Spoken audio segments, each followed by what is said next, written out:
Une soirée de rêve pour les supporters espagnols. Dès la 14e minute, ils commencent à s'embraser avec le premier but signé David Silva. Au deuxième but de Jordi Alba, à la 41e minute, c'est l'euphorie. Mais ce n'est pas fini. L'Aurora va doubler la mise en deuxième mi-temps grâce à Fernando Torres à la 84e minute, suivi 4 minutes plus tard par Juan Mata. 4-0 contre l'Italie en finale.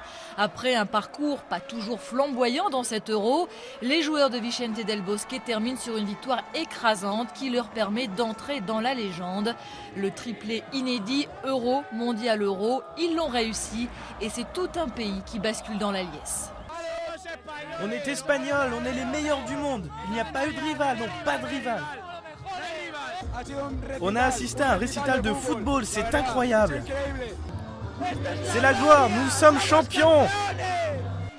À Rome, ils étaient venus en masse soutenir une équipe d'Italie si impériale en demi-finale face à l'Allemagne. Mais ils vont très vite déchanter. Face à l'Espagne, la nationale n'aura pas fait illusion longtemps. La défense de fer espagnole a réussi à museler Mario Balotelli. Et les Italiens ont disputé quasiment toute la seconde mi-temps à 10. Jouant de malchance ce dimanche dans ses choix, le sélectionneur Cesare Prandelli avait en effet déjà fait ses 3 changements lorsque Thiago Motta a dû sortir sur blessure.